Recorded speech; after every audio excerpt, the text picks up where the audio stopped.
Mexico, the country living two entirely different realities. On one side, it's a booming world of luxury tourism and high-tech startups, a paradise where money buys ultimate privacy and absolute safety. But step just a few miles outside those gated walls, and you enter a completely different Mexico. A world governed by silent rules, the inescapable presence of military checkpoints, and the reality of cartel control that shapes daily survival. Is Mexico the future economic giant, or a territory slipping further under criminal governance? To find out, I traveled over 2,000 miles, from the enclaves of the super rich to the rawest corners of its forgotten highways. So, welcome to my Mexican adventure.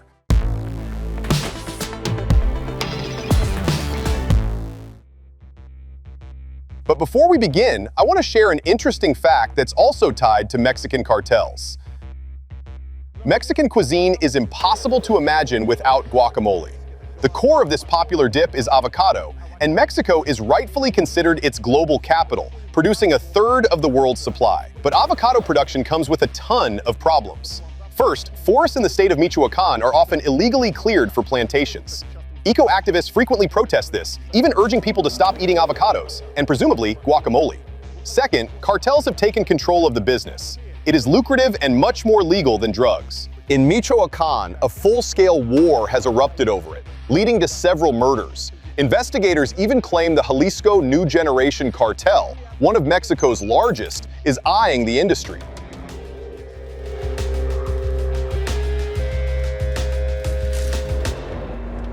However, avocados are far from the only farm product driving the country. For instance, down in Baja California Sur, many ranches specialize specifically in chili peppers.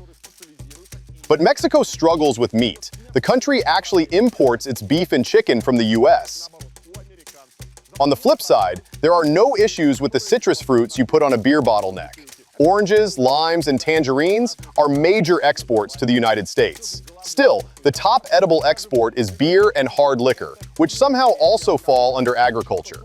In terms of exports to the US, beer and tequila easily beat out avocados, tomatoes, and citrus fruits combined.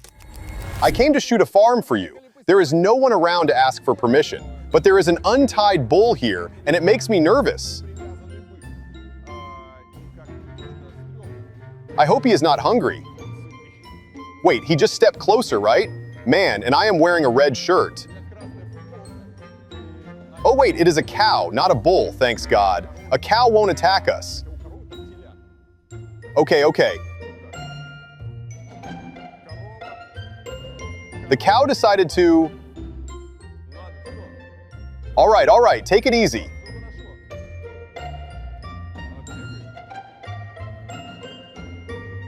It is not funny at all. The cow got interested in me and is running around while I am in red. I really do not want to stand with my back to cows that might charge me. So,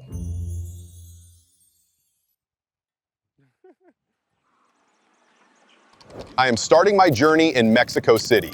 It is a massive financial hub, home to hundreds of startups and drawing billions of dollars in investment.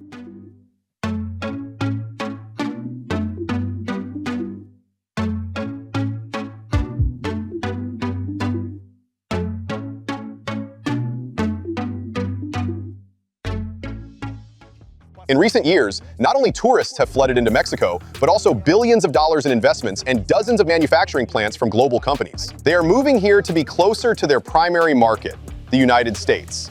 A prime example is Tesla. Look, the company announced plans to build a massive gigafactory in Mexico to manufacture electric vehicles for North America.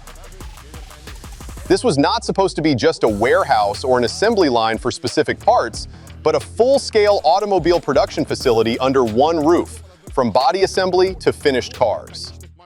The plant was valued at around $5 billion and could produce 1 million cars per year at full capacity. But after Donald Trump came to power with his tough stance on potential tariffs, the project was paused, and construction never actually started. Yet what is striking is that even this freeze did not stop the overall wave. Mexico has long been the main assembly shop for global companies, especially in automotive and electronics. General Motors, BMW, Ford, Whirlpool, and others have been operating here for decades. Automobiles are one of Mexico's most vital export goods, accounting for 10% of all exports. But do you know even a single Mexican car brand? In recent years, investors have continued to expand production and pour in billions of dollars. In 2025, for instance, Mexico received a record $41 billion. Why do companies keep coming and expanding? Well, look, first of all, Mexico offers duty-free access to the U.S. market under the USMCA agreement. Shared time zones are also convenient for working in real time with North American headquarters. Second, there is the IMEX program, which allows companies to import raw materials and equipment tax-free, provided the finished product is exported.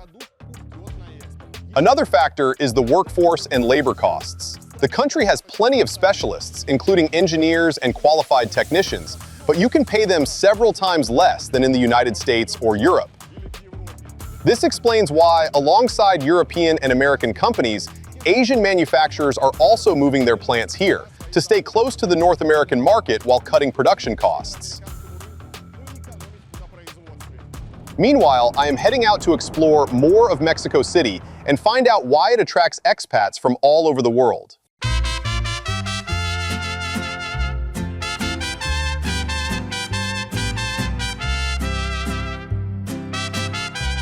Guys, this is Masaryk Avenue, one of the most expensive streets in the country. It cuts right through Polanco, one of Mexico City's trendiest neighborhoods. The avenue was named after Tomáš Masaryk, the first president of Czechoslovakia. Fun fact, a monument to Masaryk himself stands at the intersection of Masaryk Avenue and Archimedes Street, probably the strangest intersection in the world name-wise.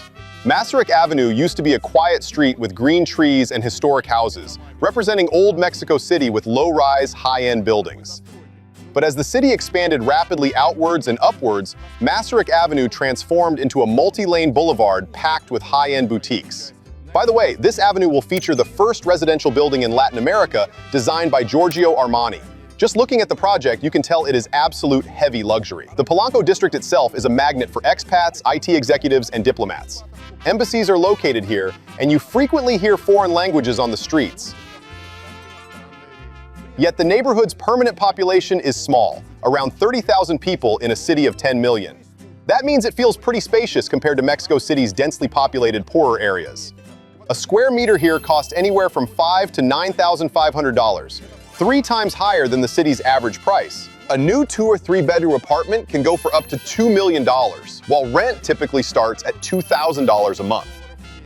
In contrast, the average rent across Mexico City is around $700, nearly 3 times less. Meanwhile, I headed to another part of the city and rented a car for the trip. And guys, I just have to talk about the traffic in Mexico. I have been driving around town for a while now, and what can I tell you? It is pretty rough. I still cannot figure out how people navigate at all, mostly because there are often no lane markings or signs. You are driving along without a clue if it is a one-way street or not. How do locals know where to go? I have no idea. It is like walking into a jungle with a guide who senses every hidden path and knows which plants are toxic. He has the instinct, while you are just a blind kitten. So I am that blind kitten now. And I have driving experience across the US, Europe, Asia, Japan, Australia, and New Zealand, but I have never had as many questions anywhere as I do here. For instance, why do some drivers never use turn signals? They do not indicate their maneuvers at all, which blows my mind. Yet somehow, everybody senses each other. The traffic flows like one giant organism. Then there are the potholes. You are cruising down the highway and suddenly, boom, a massive hole. You just must know where to dodge it. Speed bumps also pop up out of nowhere. Especially out in the countryside, they do not even bother placing warning signs. It is just a hump molded from asphalt. Sometimes there is a sign, but often not, and under the bright daytime sun, you just hit it at full speed and wreck your suspension.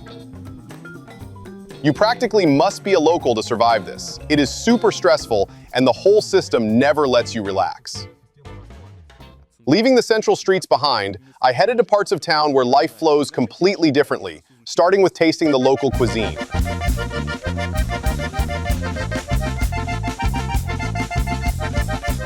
Guys, time to talk about UNESCO cultural heritage masterpieces. Tacos are just one piece of it, as all Mexican cuisine was added to the UNESCO list back in 2010. Tacos are probably the most famous Mexican dish, and they come in many forms, even with insects. In Mexico, that is a tradition rather than an exotic novelty. Ant or grasshopper tacos are popular in the states of Oaxaca and Puebla, valued for their flavor, high protein, and authentic roots. Tacos also break records. In 2024, people in Chiapas made a taco 110 meters long, roughly the height of a 36-story building. Of course, tacos call for beer. While beer is not purely Mexican, the country boasts the world-famous Corona brand. A bottle of Corona is usually served with a lime wedge. Legend has it Mexicans added it to keep flies off the bottle, though there is no real proof. Still, the tradition spread globally. Corona is now served with lime everywhere, even in some winter city when there are no flies around. To taste all this variety, I headed to the Coyoacán market, open since 1912, famous for city's top seafood and street food. Joining me was Eva Maria, a Mexican activist and blogger. What is your favorite Mexican food? I love everything. A friend once told me you can eat modern Mexican food every single day because there is so much variety. Pozole soup, for example, or mole sauce. Our food tour kicked off with chicharrón, pork skin. A lot of people love it. Here, every part of the pig is used in different formats, like fried pork skin. It is delicious. Okay, so it's really a pork skin. Yes, and it is tasty. They add it to tacos too, but this one is better because there is meat left on this side. Try it. Okay.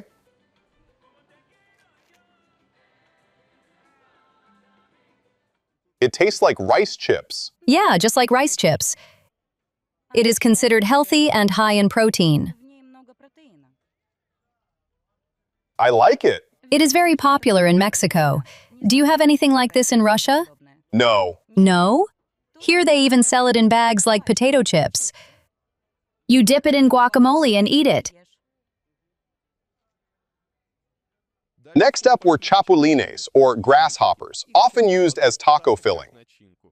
Go ahead, you first. No, you first. I have already tried them. Did you like them? Yes, I do.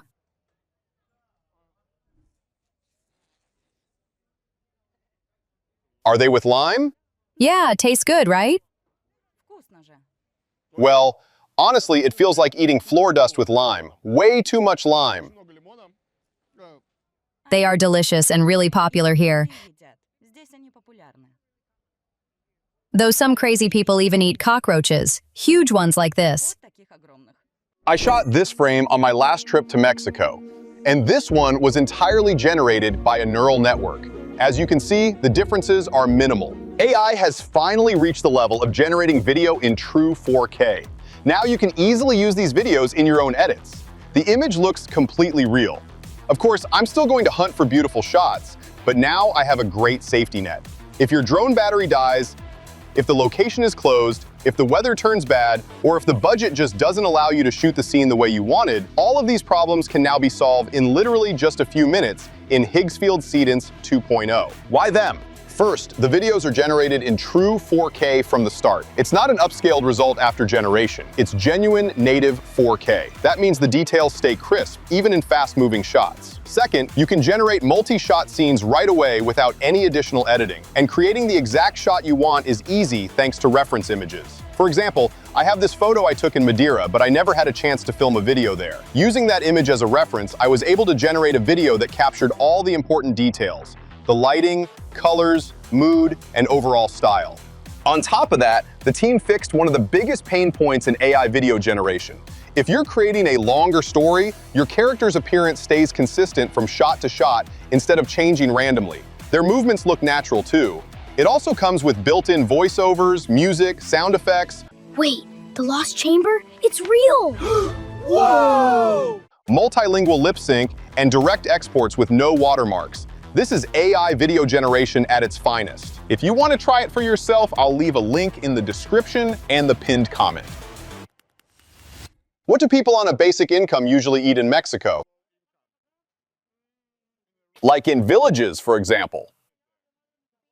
Beans and rice. Beans and rice? Yeah, they usually do not eat meat. Sometimes they might have eggs, but normally it's beans with salsa or chipotle seasoning. Most people in Mexico do not eat meat regularly. What about fast food? Is it popular here?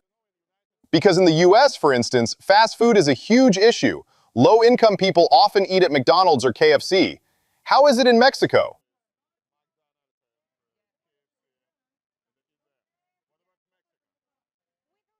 We have the same chains here: McDonald's, Burger King, Carl's Jr., KFC. The Little Caesars chain is also very popular. Plus, we have fast food-style tacos from street vendors.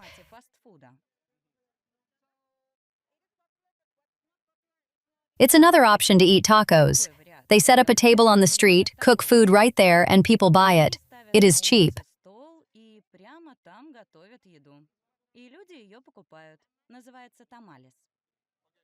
Cheaper than McDonald's, for example? From those street vendors? Much cheaper. You can buy a taco from them for 10 cents.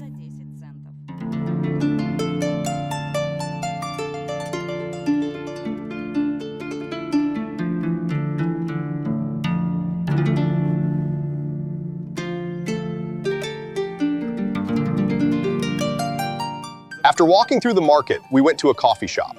That is where Eva unexpectedly brought up a problem in Mexico that tourists rarely think about. In your blog, you talk a lot about social issues. What do people think about that? Because when I try talking about social problems on my Spanish YouTube channel, some people ask, how can you speak about this? You are a foreigner. Go home and talk about your Russia. Look, in Mexico, we have a phenomenon called poverty tourism, and I think it pisses off a lot of people. Some tourists see poor folks selling stuff on the street and take pictures of them like in a zoo. It really offends them.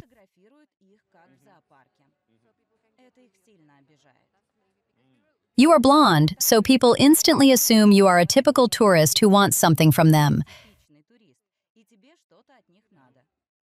I think that is why. But you can win them over. We Mexicans know how to care about people and are always open, so they can accept you if you will also be like that. If you try, people will like you, but you need to smile more. I am Russian. I do not know how to smile. I am telling you this because people in Latin America are a bit different and see you as slightly unwelcoming.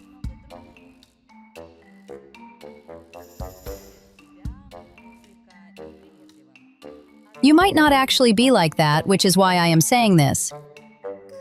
Maybe you should try doing this more. Hi, hello, I am Ilya, I am nice and sweet. Something like that. Maybe that would work better. I think that is the issue. Nah, I never smile. But there are topics in Mexico that are simply unsafe to raise. Listen here, you. Let us see how tough you are when you face us. I have already unleashed my dogs.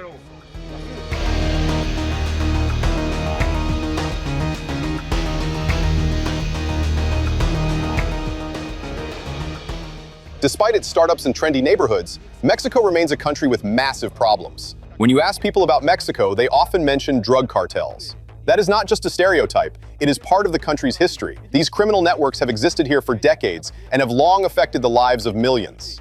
Back in the 1970s and 80s, as the demand for illicit substances grew, Mexican groups took control of drug routes into the United States. What started as local gangs eventually expanded into powerful international networks. Making millions of dollars from cocaine, heroin, and other drugs, they smuggled them into the US and around the globe. Among the most famous of these organizations are the Sinaloa cartel and the Jalisco New Generation cartel, or CJNG.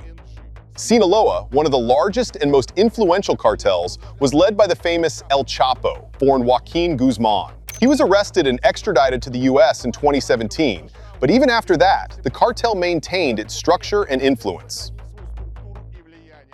CJNG is a younger yet extremely powerful group that rapidly expanded its territory, especially in central and western states. They are the ones heavily associated with manufacturing synthetic drugs like fentanyl. The fight between the cartels and the state is not an abstract concept, but an actual war for territory. Clashes between factions often turn into open gunfights, kidnappings, and attacks on civilians. Earlier this year, an event occurred in Mexico that made headlines worldwide. In February, Mexican security forces, using aircraft and special forces, eliminated Nemesio Oseguera Cervantes, the leader of the Jalisco New Generation cartel, known as El Mencho. In this footage, you see the residence where Mexican special forces eliminated the drug lord known as El Mencho on Sunday. The U.S. State Department called it a monumental event for Mexico, the U.S., Latin America, and the entire world. The operation was large-scale, involving Air Force aircraft and National Guard rapid response units. Following El Mencho's elimination, the cartel launched a complete slaughter across the country, attacking police stations and detonating cars.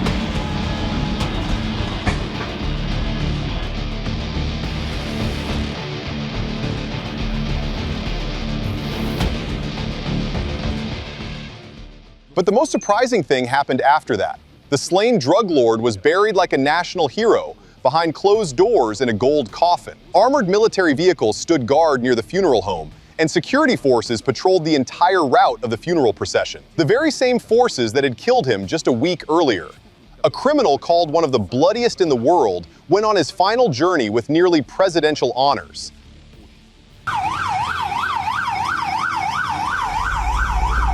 This episode is just one of many in the state's long war against drug cartels.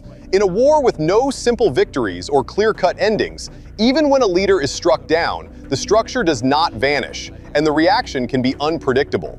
An interesting turn occurred with a new law. In 2025, Mexico banned the sale of e-cigarettes and vapes, but this led to the creation of an underground market. According to media reports, at least 7 major criminal groups immediately took control of it, including Sinaloa and Jalisco. This shows that cartels do not limit themselves to drugs.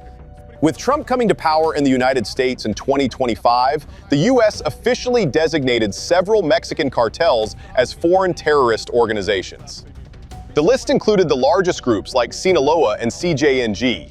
This decision gave the United States additional tools to pressure their financial networks. That same year, Mexico handed over 26 cartel leaders to U.S. authorities, suspects in organizing drug trafficking and violence, and they now face the U.S. courts. Yet, despite the arrests and international pressure, the cartels have not lost their influence. Experts estimate that the fight against them will be long. Even with stronger police, bigger budgets, and international coordination, reducing violence and cartel control is a matter of many years. Besides, it all depends on political will and diplomatic relations between countries, which, as you know, are changing rapidly right now. As a blogger, are there topics you cannot discuss with your subscribers? Yes. For instance, I know it is dangerous to talk about investigations into cartel activities. Yes. And that you could be killed or kidnapped for it. That is true. So this is real? Yes, totally. It is very sad to admit it, but yes. I had to delete a lot of content from my videos that touched on those things, simply because people who speak the truth can be killed. Everyone knows this rule, and it is not just about bloggers. I could simply live here and notice that in the neighboring house, someone is selling something or doing something illegal. Most people are afraid to report such things to the police. They say the police are in on it with them, and in the end, a person could just be killed. As for missing people, it is even more serious. The statistics do not reflect even half of the real number of missing people, because it is usually not reported. But Mexico faces another threat. The only thing scarier than cartels is nature itself.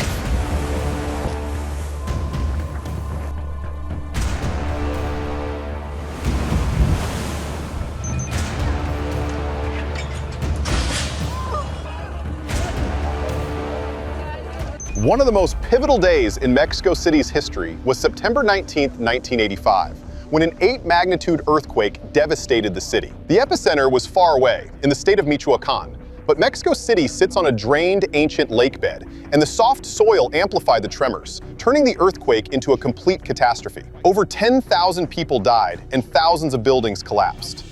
I am telling you this from the Tlatelolco neighborhood. Originally an Aztec city where the final battle against Cortez took place, it became home in the 1960s to a cutting-edge modernist residential district. Featuring high-rises with schools and full infrastructure, architect Mario Pani wanted to build an extremely advanced housing complex for Latin America. Built on the site of former slums, Tlatelolco was a bold attempt to solve Mexico City's overcrowding while showcasing a modernist project for the 1968 Olympics. The district was designed for 70,000 people, making it a truly massive project that suffered severely during the earthquake. The towers were built tall with little regard for seismic hazards. Some were over 20 stories high, and they collapsed first. Smaller buildings developed cracks and had to be demolished. Here is what this neighborhood looked like in the 60s, and here is how it looks today.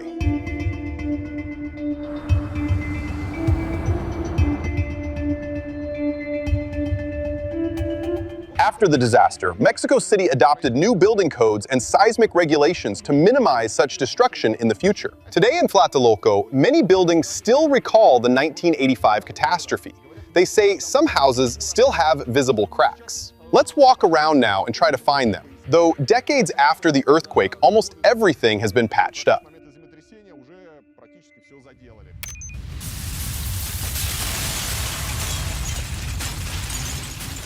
This is what these micro-districts look like. I almost said Soviet micro-districts. Of course, they are not. But nevertheless, there are plenty of parking spaces inside. They even put parking on the sidewalks, though it is strictly for residents. You cannot just drive in. There are gates and security. The buildings themselves look pretty gloomy today because, as I have said before, this type of architecture requires proper maintenance. These buildings need renovation and upkeep, but here we see mold growing on the concrete. Unfortunately, people replace window frames however they like, making the whole place look untidy. In the past, they actually cared about people, building tents to protect them from rain and sun so you could walk from your car to the entrance under cover.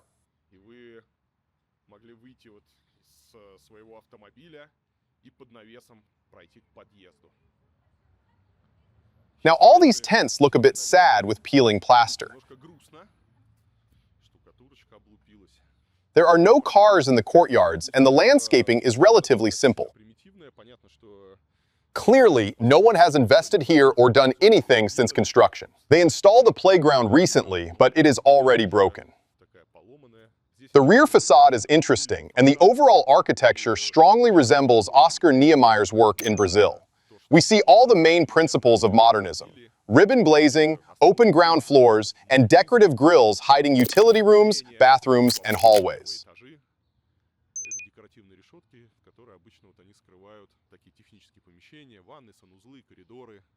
Here, the decorative grill is made of concrete mesh.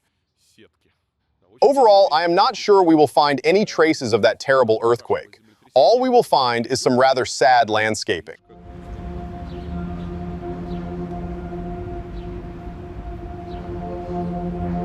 From Tlatelolco, I headed to another neighborhood with a rough reputation. I'm standing in one of Mexico City's most unusual religious sites, the Temple of the Cult of Saint Death, or Santa Muerte. It is widely known that Latin America has a quite different attitude toward death. The Day of the Dead, for instance, is not some gloomy memorial service, but rather a vibrant, massive festival. Santa Muerte is one of the main pillars of this death cult. It has nothing to do with Catholicism. It is purely a folk belief system. People who come here are mostly those pushed away by the canonical church: the poor, migrants, street vendors, sex workers, prisoners, and drug dealers. The temple itself is located in Tepito, one of Mexico City's poorest and most crime-ridden neighborhoods, locally referred to as a Barrio Bravo. That term describes areas with harsh, unwritten rules, strong street communities, illegal trade, and high levels of violence. Around 35,000 people live in Tepito, and every day, thousands of vendors and shoppers flood the city's largest street markets. Criminal groups have also operated here for decades, including La Unión Tepito, which controls part of the city's trade and drug business. In this central district, more than half of the residents consider the streets unsafe. So people are not really frightened by death. Instead, they make deals with it, asking for protection, health, money, and justice. The Santa Muerte cult took shape relatively recently in the late 20th century, but its roots trace back deeply to pre-colonial Mesoamerican beliefs, when death was viewed as a part of life rather than the end. After the Spanish conquest, these ideas blended with Catholic imagery, giving birth to the figure of a cloaked skeleton holding a scythe, a globe, or scales. The Catholic Church officially condemns the cult as heresy, but that does not stop millions across Mexico from venerating Saint Death. Altars here are typically lined with Santa Muerte statues of different colors. White for protection and cleansing, red for love, gold for money and work, and black for revenge or defense against enemies. Offerings include candles, cigarettes, alcohol, fruit, and cash. Santa Muerte is believed to understand earthly desires and never judge.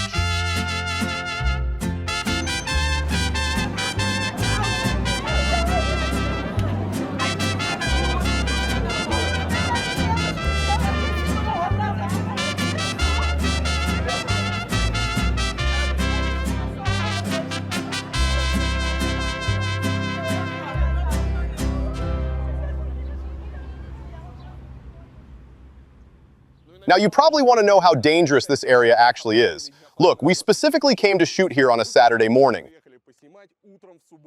You guys were actively sending me here on Friday night, but we hope that various gang members and everyone else had a long night on Friday and were sleeping peacefully. On Saturday morning, the real working class people come out, normal guys who will not do us any harm.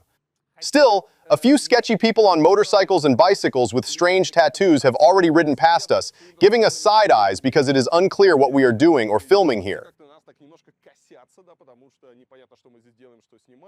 Once again, I hope Saturday morning is relatively safe, but coming back here on a Friday evening is something I would definitely avoid. Let us take another look around. Well, it is a bit dirty here. They probably have not cleaned up yet. Maybe they will later.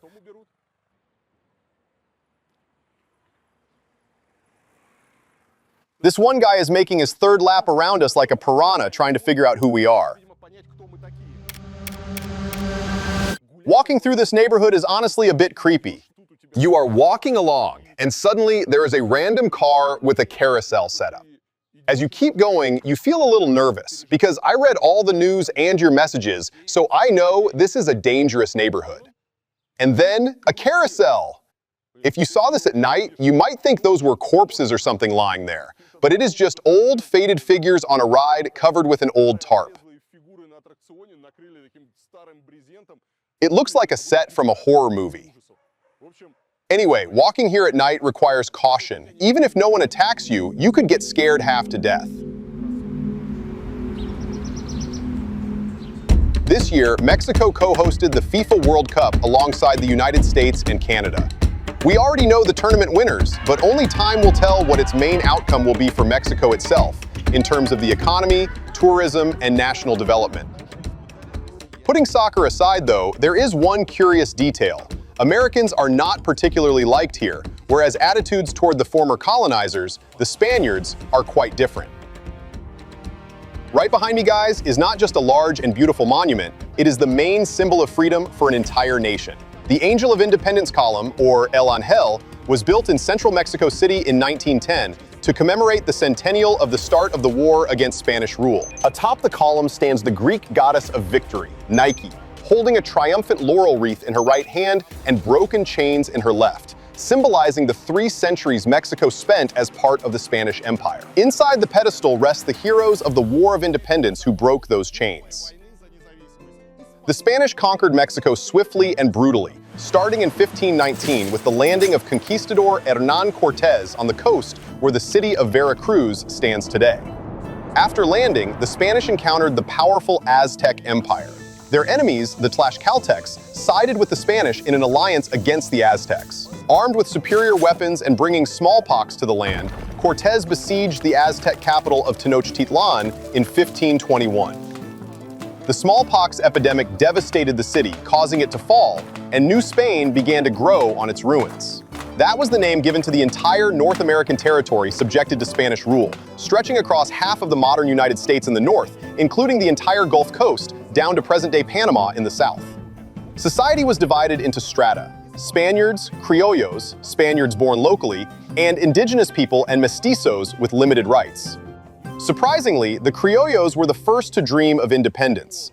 Inspired by Enlightenment ideas, they sought a path to freedom.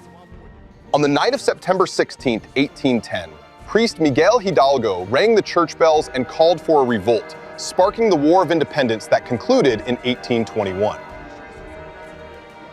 September 16th is now celebrated as Independence Day. Today, this monument is more than just a mausoleum and symbol. It is a vibrant center of modern life in Mexico City, where locals and tourists celebrate sports victories, hold protests, or simply hang out. Just a few hundred meters from the Independence Monument stands the Metropolis Monument, an exact replica of the Cibeles Fountain in Madrid. Installed here in 1980, it represents a unique case, as it is rare for a former empire to gift a monument to its former colony after independence. It was unveiled in the presence of the President of Mexico and the Mayor of Madrid, and today it symbolizes the friendship between Spain and Mexico, a gesture of reconciliation. Notice how it stands untouched, without any vandalism. Perhaps that hints that no serious grievances or hostility remain between Mexico and Spain today, which is wonderful if true.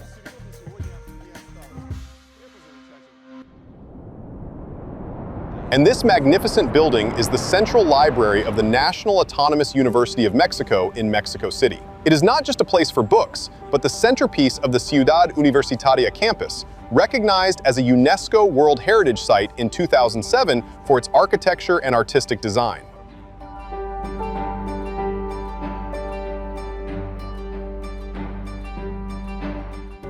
Opened in 1956, the building is covered in murals by artist Juan O'Gorman depicting the history of Mexico. The north wall represents the pre-colonial era. The south covers the colonial period, the east portrays modern times, and the west showcases the university and contemporary culture. Inside, it houses hundreds of thousands of books, journals, dissertations, and scientific materials, making it one of the largest library collections in the country. The library reflects the sheer scale of the entire Mexican educational system. The country boasts over 230,000 educational institutions. Primary education covers nearly 97% of children, while about 5 million students attend higher education. UNAM is the largest university in Latin America, hosting over 370,000 students across various faculties, along with thousands of professors and researchers. Mexico's education system has developed significantly in recent years, but challenges remain. For instance, foreign language proficiency among young people is still quite low, with almost 80% of graduates either speaking no English at all or speaking it poorly.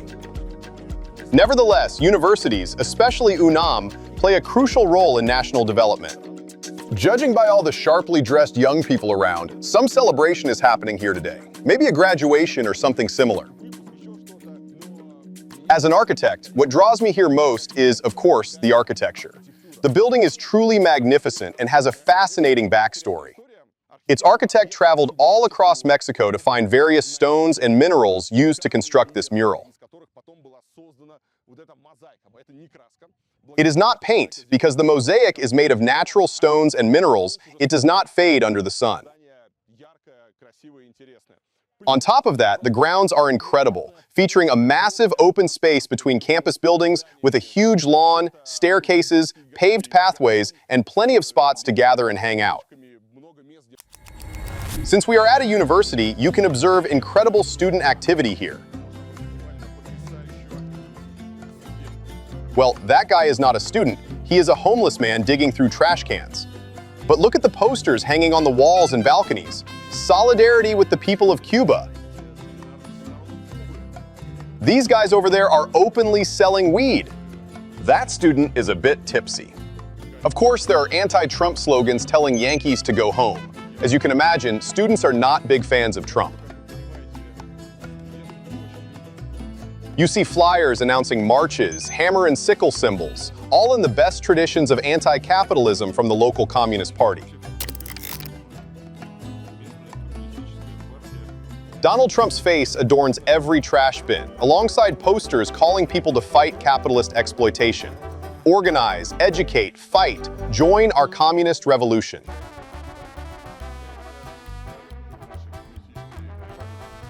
The The only issue here is the number of homeless people who do not smell great, though no one seems bothered. The smell of weed is everywhere. The guys on the left are actually selling it openly. I am not sure how legal that is, but it is available on trays all over the place. Near the library entrance, a whole different world begins with endless street vendors. It is a very Mexican scene. Food, snacks, water, cigarettes, everything a student might need. I'm not sure if that is right. I feel like vendors should be moved to a designated area. It feels a bit unusual, but if people like it, fine. Who am I to judge?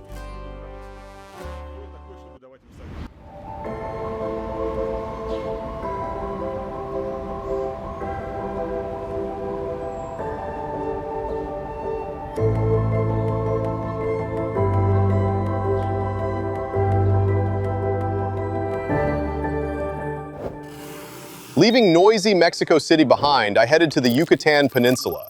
Everything here is different, the nature, the history, and even the overall vibe.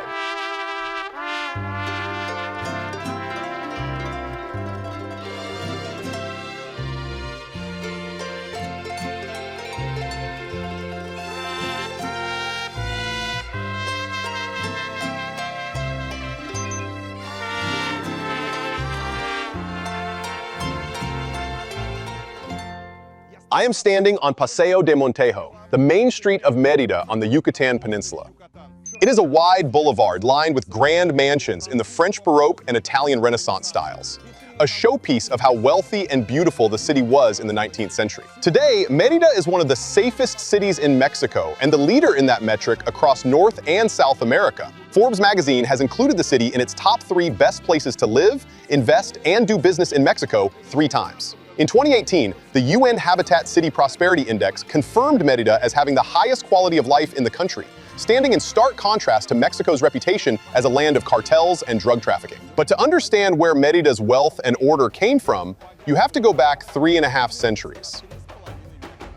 In 1542, Conquistador Francisco de Montejo y León founded the city on the site of an old Maya ceremonial center. By the time the Spanish arrived, the city was already abandoned due to soil depletion, droughts, and internal conflicts. Stone blocks from the ruined pyramids were used to construct Mérida's first buildings, including the cathedral in 1598. Practical and symbolic, the new authority was built on the ruins of the old. The historical center remained a fortress, protecting the Spanish and Criollos from Maya uprisings for a long time. In the 19th century, wealth from green gold, agave plantations, funded the construction of Paseo de Montejo, which to this day reflects Mérida's golden age.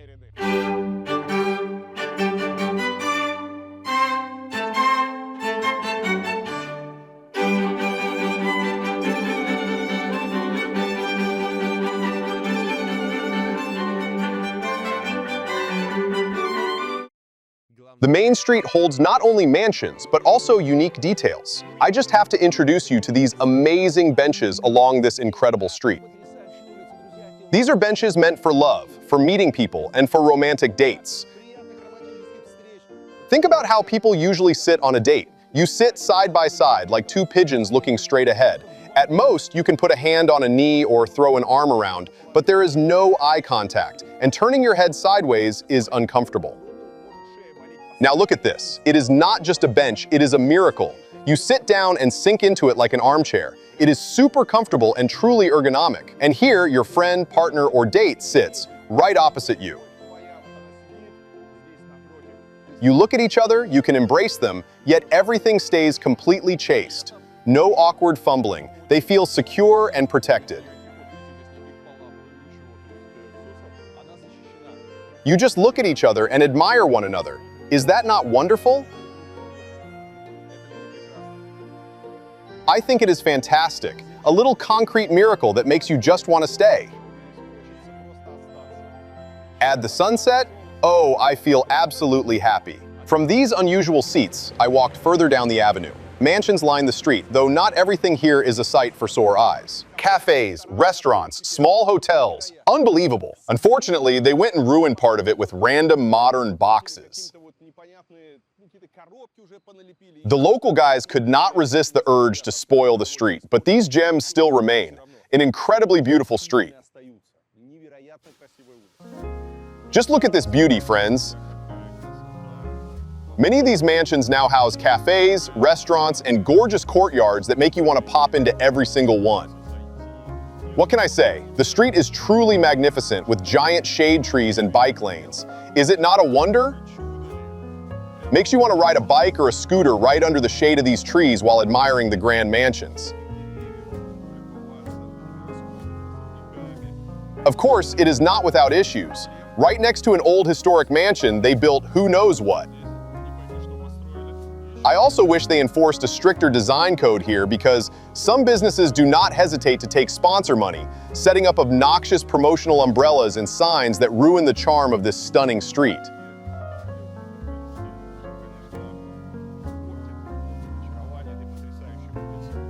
For example, Dutch Brewers sponsored a place right here, so now we have these ridiculous umbrellas.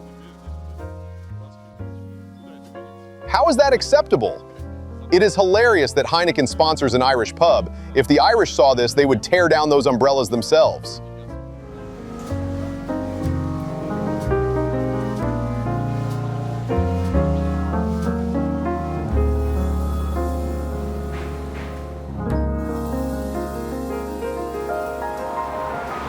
A major problem in downtown Mérida is its extremely narrow sidewalks. As you can see, two people can barely pass each other. When a bus stop appears, people have no idea where to stand. The entire sidewalk gets packed, forcing pedestrians into the street just to get by. Look at all these people waiting for the bus in these long queues. Space is clearly at a premium. Here's a cool detail. I am standing in the historical center of Mérida, where almost every intersection has its own name. This is a legacy of the colonial era. The city was built on a strict grid with numbered streets, but since many residents were illiterate, they needed clear visual landmarks. That is how corners like Los Dos Camellos, the corner of the two camels, came to be. Forgive my Spanish pronunciation, haha. This intersection was named after two Arab traders with exotic animals who passed through here. Other names came from whatever caught the eye nearby, like an almond tree or a flea's leap. There is a free monkey intersection and even El Degollado, the slit throat intersection. You can guess what happened there.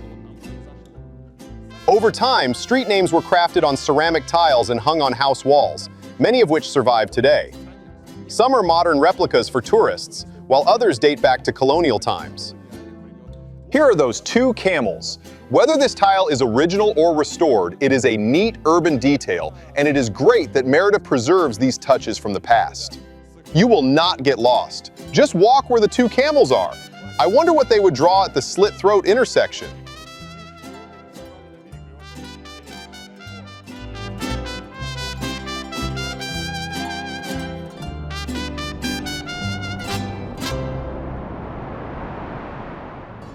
I am standing by the Cathedral of St. Ildefonso in Mérida, the oldest cathedral on the American mainland. Built between 1562 and 1598 by Spanish colonizers, it became the symbol of new Catholic rule in the Yucatán, a power established in a region that already possessed an ancient civilization. The Maya are not just an ancient history wiped out and forgotten.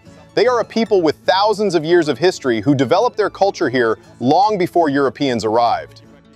Settling here in the 2nd and 1st millennia BCE, Maya cities, temples, and entire communities emerged across the Yucatán Peninsula in present-day states like Yucatán, Campeche, and Quintana Roo. The Maya were among the most complex and advanced civilizations in pre-Columbian America. They created their own writing system, intricate calendars, advanced astronomy and mathematics, constructing cities with plazas and temples while trading over vast distances. Over time, especially by the 9th and 10th centuries CE, many classic Maya cities began to decline for reasons scholars still debate: climate change, droughts, internal conflicts, and economic shifts. By the time the Spanish arrived, the civilization was no longer as centralized or powerful as in its golden age. Yet the Maya people continued to live, speak their languages, and preserve their cultural traditions. That is why the Yucatán is not just a colonial hub with Spanish churches and houses, but a living ancient heritage. Maya ruins, their language, rituals, and descendant communities remain part of daily life. Their influence is felt in every stone, like those in the foundation of this Cathedral of St. Ildefonso, and in the cultural code of the people who lived here before and after the Europeans arrived. I spoke with local resident Luis Arceo about how Maya descendants and others live here today. I met him in the city center in the evening. He knows Mérida inside out and is convinced that its uniqueness lies neither in its grand mansions nor in the ancient civilization born here. Mérida and the Yucatán developed a bit differently from the rest of the country. Government offices were in central Mexico, so we lacked access to legal institutions. Local residents were isolated from the rest of the nation, and some people struggled with self-control, doing things that were not so great. Plus, we have our own dialect here. We are deeply connected to Maya culture, using words from their language in daily speech to describe ourselves, food, or reality around us, giving us a special sense of belonging.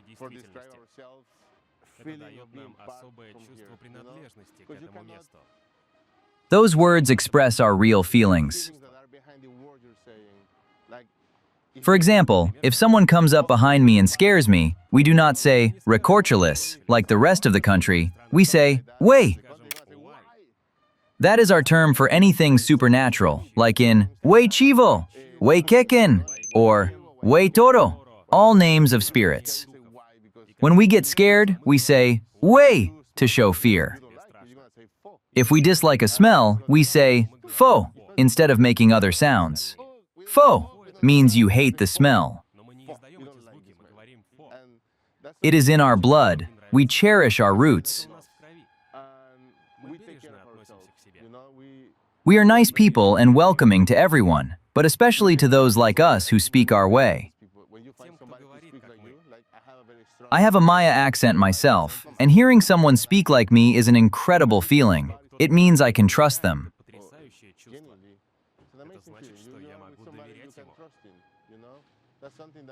That is very characteristic of Mérida. You instantly recognize your own. These traditions probably set Mérida apart from Mexico City, Veracruz, or Baja California. It is a completely different Mexico, and it is wonderful too, though it has its own challenges. Is your main problem the climate? It is so hot here. It is cold now. It is winter. Seriously? What happens in the summer then? To understand real heat, you have to come in June. 50 degrees Celsius. Last year, it hit 54. 54? Yeah. No way! That was the heat index. The actual temperature was 47. It is hot here almost all the time. Now it is winter, and outside it is 35 degrees. Well, it feels fresh right now. Not fresh. That is 45 degrees. That is how we live. They promise a couple of days around 12 to 15 degrees, which is a rare treat. Mérida is changing, and so is the weather. Such cool weather is rare for this time of year. Day of the month of the year.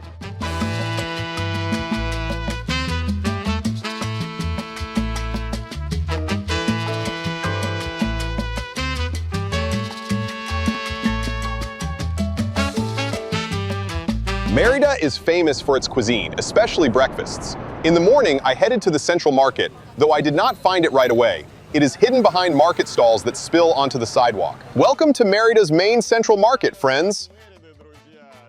Today is Thursday morning, 8 a.m., and it is already packed with people buying fruits and vegetables. The stalls are up. Some repair shoes, others clean pots. It is authentic, vibrant daily life. Let us step inside and check out the prices so you can compare costs in Mexico with your hometown.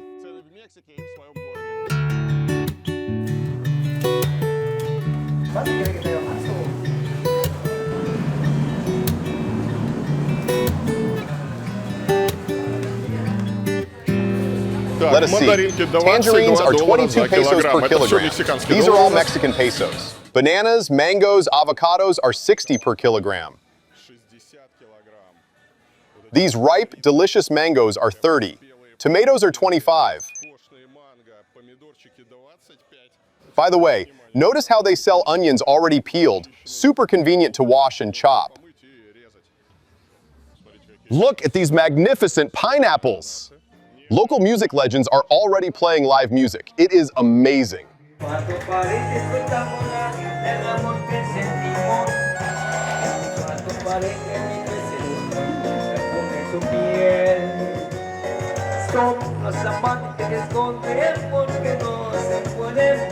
Free live concert.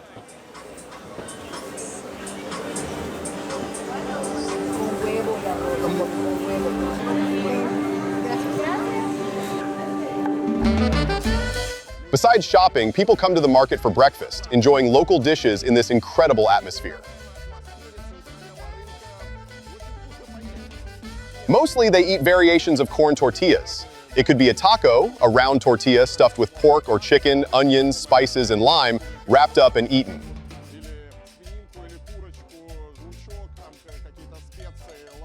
There are larger tortillas with different fillings and sauces mixed together. They make the tortillas right here, so everything is fresh and appetizing.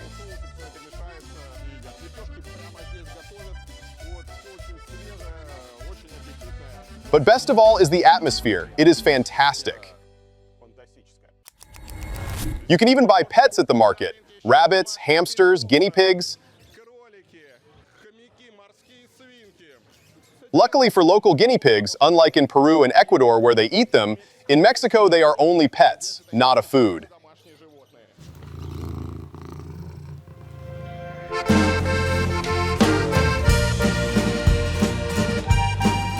And the main breakfast dish here is Cochinita pibil.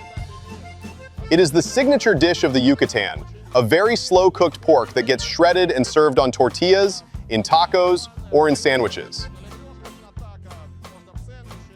Why is it a breakfast dish? Because it was traditionally cooked overnight. They used to wrap it in banana leaves to keep it juicy. There are tons of variations, and you will always find something delicious at the market.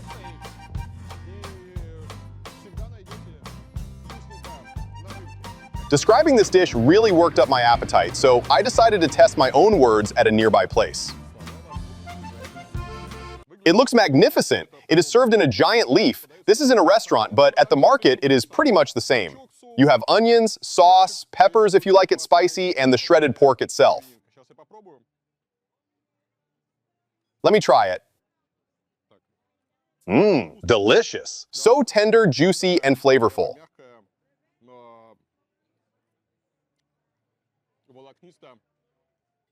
Absolute bliss. Now we take a tortilla, wrap it all up, and enjoy. Bon appetit!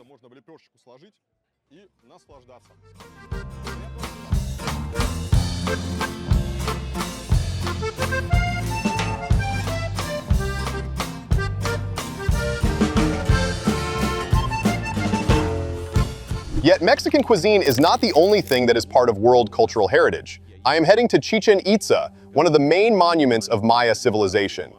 Guys, I do not quite understand what is happening yet.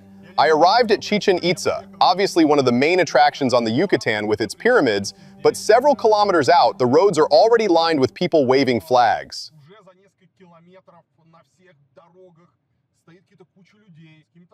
Whether they are guides or vendors, they stop cars, almost throwing themselves under the wheels. What saves me is that I speak almost no Spanish. I also pretend not to speak English, so they lose interest and let me pass.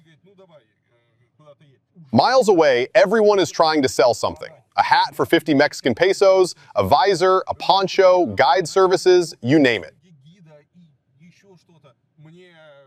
I am scared to imagine what will happen when I actually get to Chichén Itzá. Before the pyramids, another natural wonder awaited me.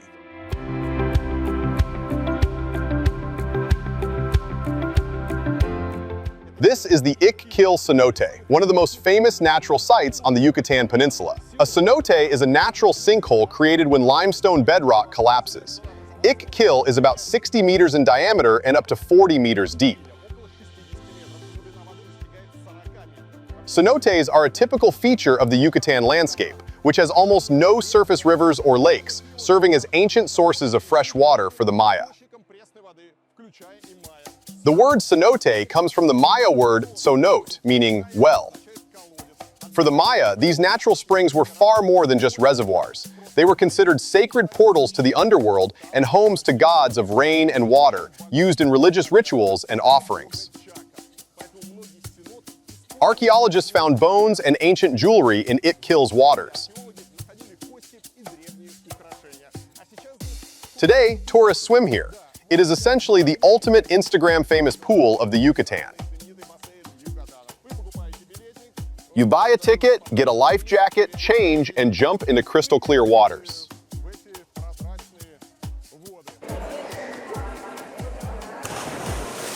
Kil has turned into a full water park. Diving into clear water is great, but the surrounding amenities heavily resemble a resort lodge from the 90s. Honestly, guys, you experience somewhat conflicting feelings here. On the one hand, it is an absolute natural wonder, a crystal-clear blue pool with no visible bottom, tens of meters deep, with fish swimming around and hanging vines. A true wonder of the world. On the other hand, the surrounding infrastructure is thoroughly questionable. Cheap paint, tacky ads, random cafes, a complete bazaar. All of this definitely ruins the impression of such an incredible site. Considering the significance of this place, it is not just some random pool, but one of the most iconic spots on the Yucatan Peninsula.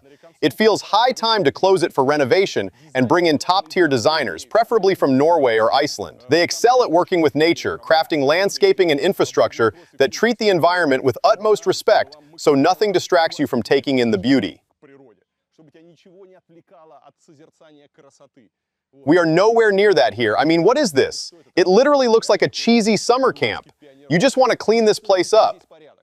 Then again, maybe I'm just grumpy while regular people actually enjoy it. Maybe it is intentionally made accessible so it feels closer to the masses. What do people need? Buy ice cream, check their bags, hit the buffet. Look here how, instead of building nice observation decks, everything is fenced off. You can only approach from a single spot. You cannot even view it properly from above. It feels so low rent, yet buffets are everywhere. You cannot walk up here. That is what it looks like, sketchy and totally unworthy of the beauty of this place. After a break from the water park, I headed toward the pyramids, but the path there turned out to be just as eventful.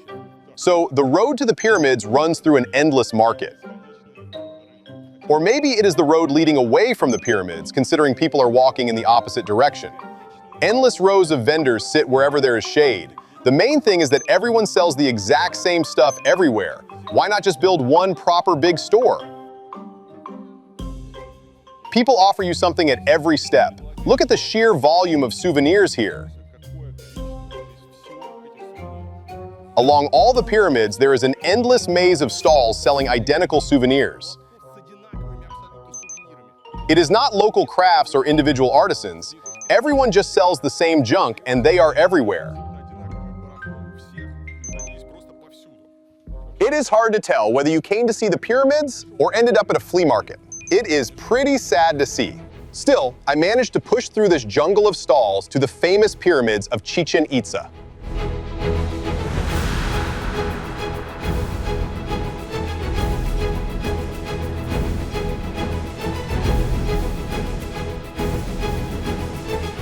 It is one of Mexico's most renowned archaeological complexes, listed as a UNESCO World Heritage Site and considered the jewel of Maya civilization. Chichén Itzá was a massive city-state on the Yucatan Peninsula, serving as the political, religious, and economic center of the ancient Maya, covering an area of about 10 square kilometers. To put that into perspective, by 16th century standards, it was a huge metropolis. For instance, Toledo, the capital of Spain at the time, was 3 to 4 times smaller. The most famous pyramid in Chichén Itzá is El Castillo, or the Temple of Kukulkan. It is engineered so that its steps, platforms, and orientation mirror the solar year, while during the equinox, an effect of a crawling serpent appears on its side wall, symbolizing the god Kukulkan. Beyond that, Chichén Itzá preserves the El Caracol Observatory, a massive great ball court, and the Temple of the Warriors with its carved columns. For the Maya, Chichén Itzá was not just a city, but a sacred center for rituals and communication with deities. Ceremonies tied to astronomy, calendar cycles, and fertility were held here. The Maya brought offerings to the gods here and in neighboring cenotes, precious items, and sometimes human sacrifices. to ensure rain and a good harvest. They spared nothing for this. Cenotes were considered sacred portals to the underworld, where gifts were lowered to appease the gods, such as Chak, the god of rain and fertility.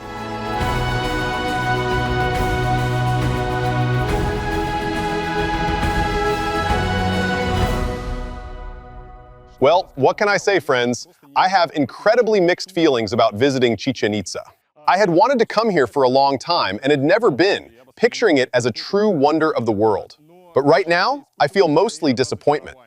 90% of what you see here is endless commercialization, a relentless stream of people trying to sell, pitch, or push something, hawking tickets, guide services, parking spots, you name it. I do not get why this magnificent site, one of the most important in the region, is overrun by vendors. It feels less like visiting a major landmark and more like ending up at some cheap flea market. I am in shock. And what you see outside near the entrance is just the beginning. If you think that inside the gates, after paying your money, there will be nothing, no, it is even worse inside. Every single path, every possible spot where a stall could be squeezed is packed with vendors pushing their wares right in your face. Buy a mask, buy a skull, a stick, a magnet. Everyone sells the exact same junk in staggering quantities, and honestly, I am stunned. Why cannot they bring order to this place? Miles before you even reach the site, scammers with flags start stopping your car, trying to sell you tickets, feeding you fairy tales about 90-minute lines at the box office, urging you to buy from them instead, promising meals or transfers.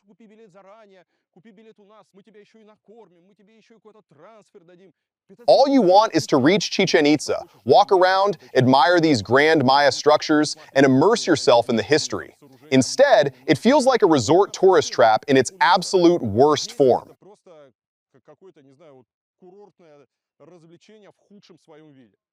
Look at the official guide standing near the entrance. Look at how cheap and trashy those tarps and tents look. I do not know if they are official or not, but they look like they are selling corn on a beach boardwalk. Meanwhile, admission is far from cheap. I paid 700 Mexican pesos in total because there is a municipal ticket plus another separate ticket, with everyone pushing you to buy this or that. You pay serious money expecting some organization, but there is none, just chaos.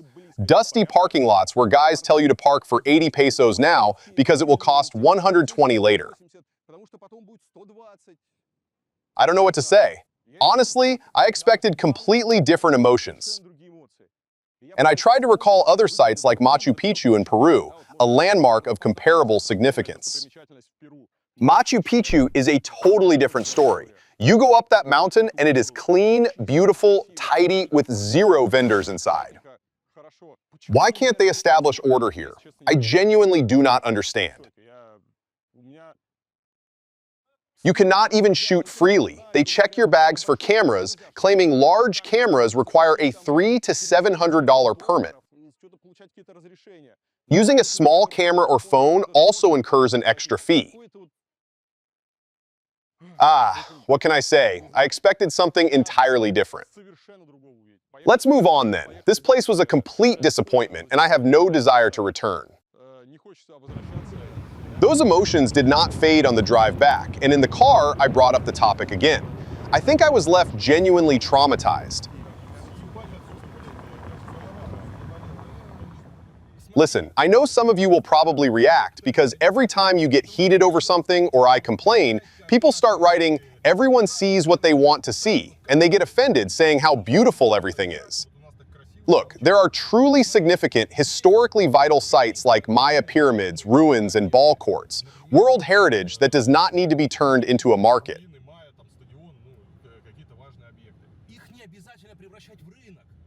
You do not necessarily have to turn them into a market. These are archaeological excavations. This is crucial history. This is the heritage of all humanity. You do not have to make cash off of every single square meter. You can actually bring order here.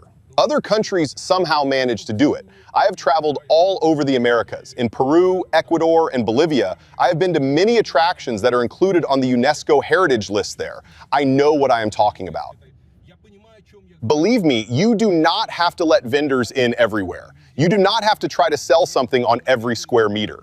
No need to annoy people. No need to shove all this junk in people's faces. No need to try to scam people at every step. On my way to this Chichén Itzá, I was stopped 5 times by people trying to push some tickets, some food, or something else on me, meaning everyone is trying to scam you. I just do not understand. I have, well, a similar feeling to Egypt, to the pyramids, where vendors simply ruined everything and you just do not want to go there. I did not expect this from Mexico, because Mexico is a developed, good, large country. Why this happens is completely unclear. Guys, if anyone from Mexico is watching me, think about it, really, this is all very strange.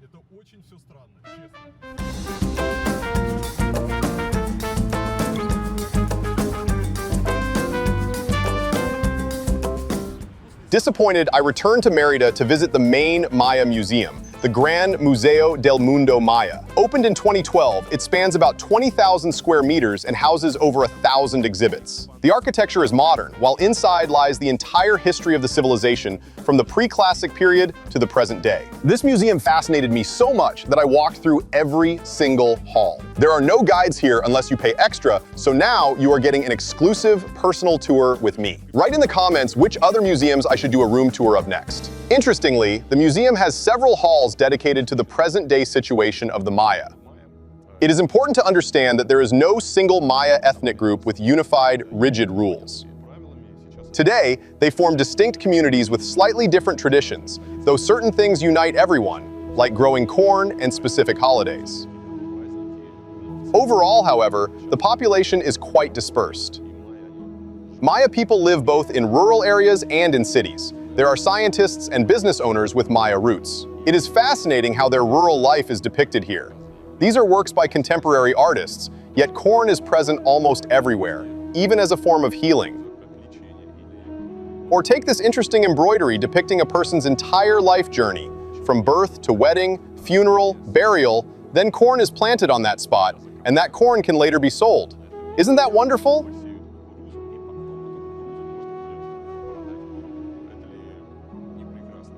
Dying is not so scary when you know corn will grow on your grave and your descendants will make money off it.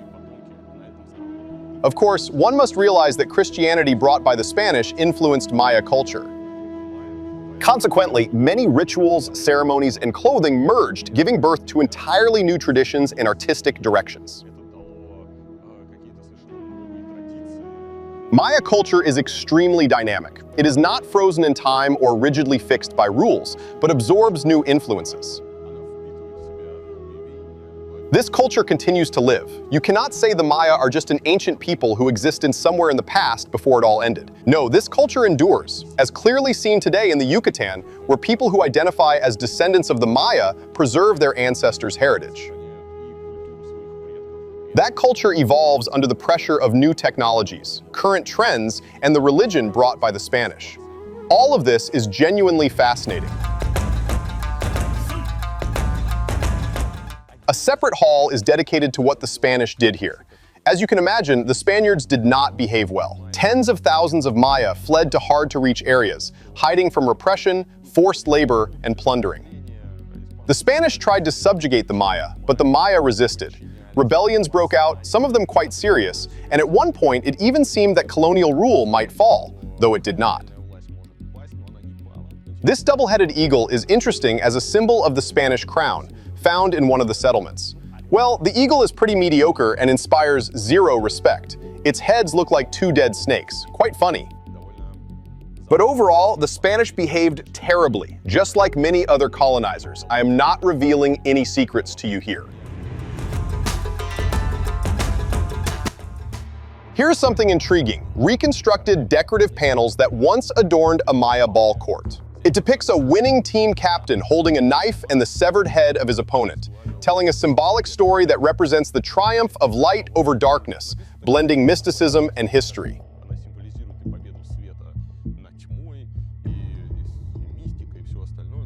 But what stands out is how they are drawn.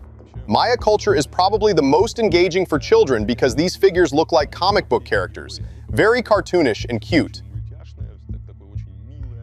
When we look at classical art, it usually feels strict, abstract, and not particularly approachable, whereas here it looks like a comic strip or a cartoon. It all looks super cool.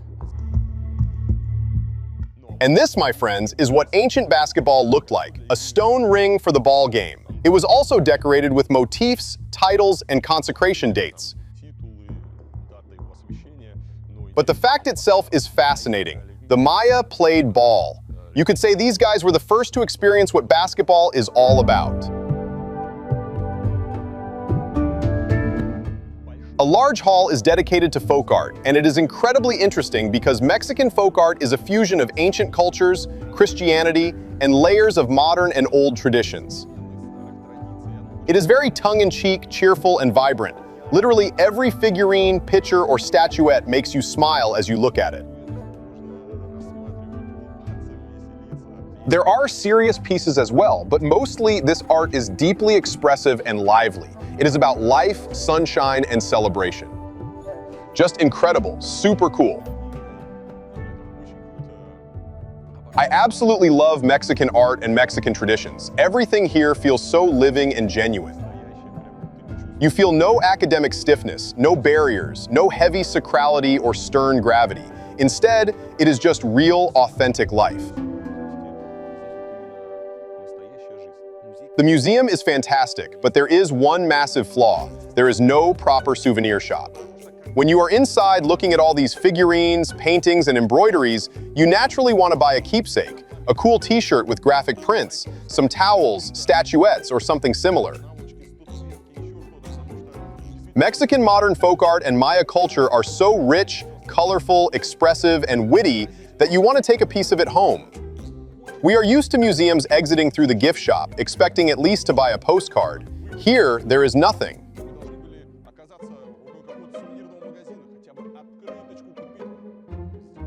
The best part is that entry to the museum is completely free. Parking will not cost you a dime, and even filming permits, unlike back at Chichén Itzá, were entirely free of charge as well. Yet even when you actually want to leave money behind and buy a memory, they do not let you. There is only a tiny shop selling a few dresses in a space of 2 square meters, and that is it. I would have at least sent a postcard from here. Guys, set up a shop.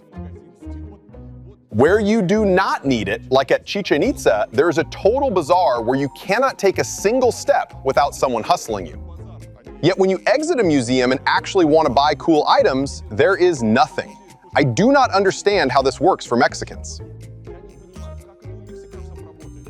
As the saying goes, timing is everything.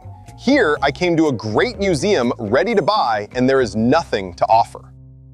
Near Mérida, there is a site you cannot see, yet it changed life across the entire planet. 66 million years ago, an asteroid crashed here, wiping out the dinosaurs. Right beneath my feet lies the Chicxulub crater, 180 kilometers in diameter, which scientists discovered through magnetic anomalies.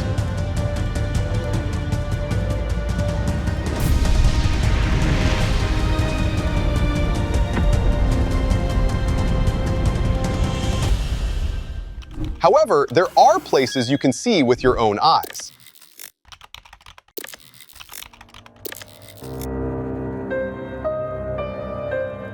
This, my friends, is Misna Balam, which translates from Maya as jaguar's tail. They used to manufacture ropes and twine here. There were farms and an estate, and judging by the buildings, this village was far from poor. Later came water shortages and business problems as the products were no longer needed, so the town was abandoned. Now they bring tourists here. Rumors abound. People say there are ghosts and that the town was deserted because of hauntings. Supposedly, the plantation owners killed a young boy, and his spirit would not leave the locals in peace. As usual, many legends surround places like this. Well, I will not scare you. Let us just walk around and see what remains among the overgrown brush and how it all looks. All around are abandoned one-story ruins on vacant lots, with massive trees tangled in vines that are also in a deplorable state.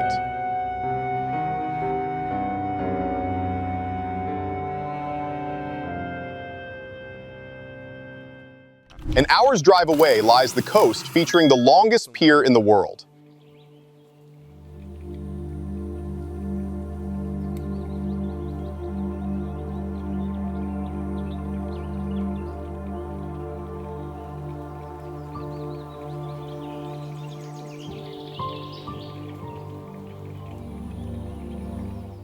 One of the local attractions, my friends, is a statue of Poseidon installed in 2024. You can clearly tell a local supermarket footed the bill for this statue, but the whole thing turned into a bit of a fiasco. They placed the statue right in the sea, which puzzled local environmentalists who said, "Guys, we understand everything, but putting a statue right in the ocean is not cool." Where is the environmental assessment? The fish, sea urchins, and other marine life respect Poseidon, but they are not thrilled about his statue. Then, the local art crowd took a look at this statue and asked, "Which Temu did you buy this Poseidon on? Guys, we live in a decent city. What is this even supposed to be? It is complete rubbish." After that, the Maya stepped in and said, "Okay, nice, but we are Maya and we have our own god of the sea. Why Poseidon?" Now everyone is just staring at Poseidon, wondering what to do with him. It is still standing 2 years later. Maybe it will grow on people.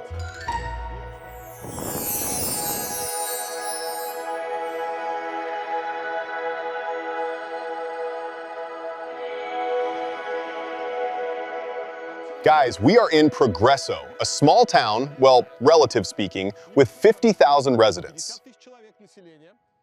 It sits just half an hour's drive from Mérida as a resort destination with a wonderfully shallow sea. Even now, under strong winds, there are no big waves, making it great for summer relaxation. It is a favorite spot for locals who come here to sunbathe. Further off in the distance, you can see a large terminal serving cargo ships and cruise liners. What is interesting is that an 8-kilometer-long pier leads to those cruise liners, listed in the Guinness Book of World Records as the longest pier in the world, with buses taking tourists out along it. It was built not to break records, but out of necessity due to shallow waters, extending far out so large ships could dock.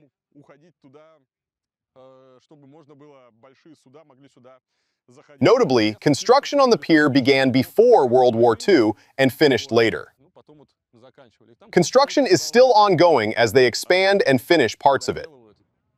By local standards, it is cold right now, only 35 degrees Celsius, so locals are not really swimming, waiting instead for normal warm summer weather.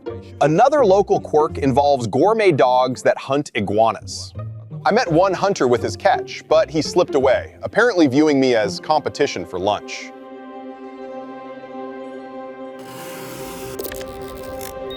From the Yucatán, I returned to Mexico City for my flight home, departing from the new airport opened in 2022. It is named after Felipe Angeles, some local military hero. The airport opened quite recently in 2022, and right now it is pretty tricky to get to. On the way here, I kept thinking the driver was trying to scam me as we drove up and down overpasses, navigating strange back roads and slums. Overall, it was very odd.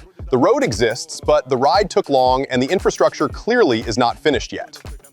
Also, I could not find any rail transport here, though I might just be dense, considering there is a train icon. Maybe locals will tell me I simply did not figure it out, and that taking a train here was actually convenient. But when I asked my friends how to get here, everyone recommended taking a taxi. So that's what I did. The airport is large, spacious, and beautiful. You can tell they did not throw an insane amount of money at it, which is probably wise since Mexico has plenty of other things to spend on. What does an airport really need? Mostly just space without the suffocating crowds of the old one. So everything is pretty decent. Here is the logo, along with some flowers. Look, over here you can watch baggage slide down below. Quite amusing. At the Amsterdam airport, there are special glass floor panels to watch luggage move. And here you can also observe the equipment. I'm not sure if leaving part of the infrastructure visible was an intentional design choice, but it looks intriguing. As for oddities, friends, the airport is quite massive, taking a good 15 minutes to walk from one end to the other. Yet I have not seen any moving walkways so far. Maybe they show up further down? I will have to check, but for now, you just walk. Then again, walking is probably good exercise.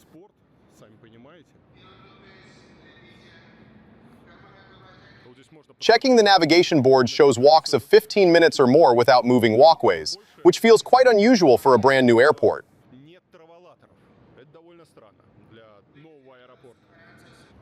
Well, right as I said there were no moving walkways, they suddenly appeared, just not right away. So the airport gives you a chance to stretch your legs before you smoothly glide along on the magic belt.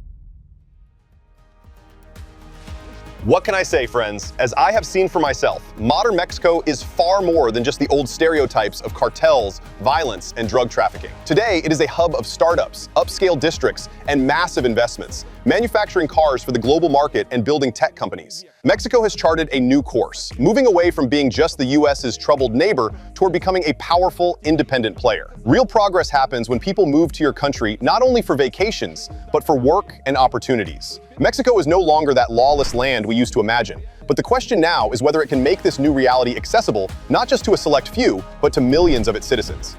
As they say, time will tell. For now, friends, give this video a thumbs up and make sure to subscribe to the channel. On to the next country. See you there, everyone.